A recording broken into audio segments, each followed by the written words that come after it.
October 7th, 2020, let's try it. So we are going to try prime factorization. So prime factorization, as you would have seen in the previous slides or the slides following this one, is going to be when we take a number, a composite number, and we break it down into its prime factors. Meaning you're going to have prime numbers that are going to be all multiplied together at the end that will equal that same composite number that you started with. So we're going to break it down. So here's what we're going to do. We're going to take this 90. We're going to break it down. What times what equals 90? There's many different ways and many different answers here. One answer that we could do is 9 times 10. So I'm going to put 9 in one side, and I'm going to put 10 on the other. 9 times 10. Is 9 a prime number? No, because there are more factors than just one in itself. What about 10? Is 10 a prime number? No, because there's more factors than one in itself. So we're going to be circling the prime numbers, but neither of those are prime, so we are going to continue. So 9, we can factor it down, or we can break it down into what? Times what?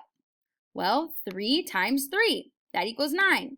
Can you break 3 down any more than just 1 and 3? No, so that means 3 is going to be a prime number. So we're going to circle it. Same thing with this part of the branch. We're going to circle it. How about 10?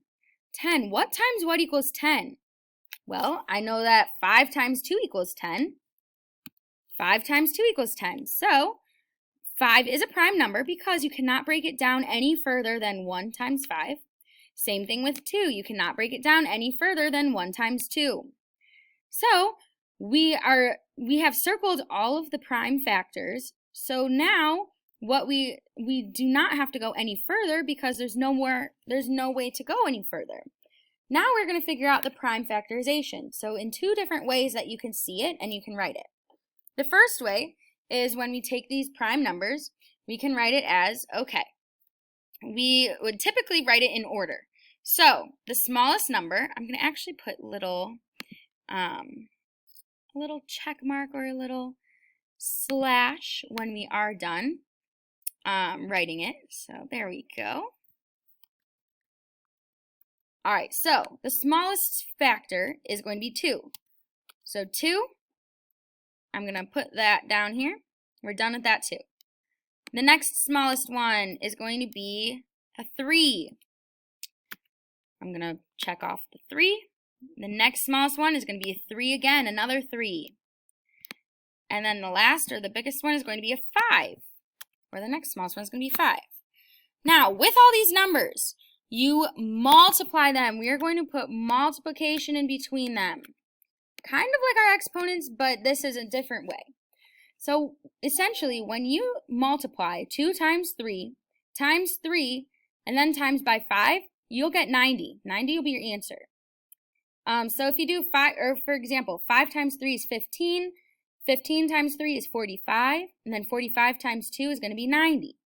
Yeah, it works. That's one way you would see it. There's another way you can see it. Do you see and notice how 3 times 3, we can write that as an exponent. Ooh, getting fancy. So we can write it as 2 times 3, and how many times do we see that 3? 2 times.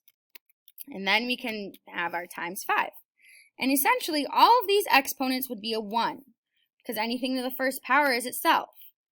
So you might see it as written as this way. So those are the two ways that you could see prime factorization written. Either way is fine, but make sure we do write them in order from least to greatest. I will delete these little slashes so that we can see what our numbers were for more examples.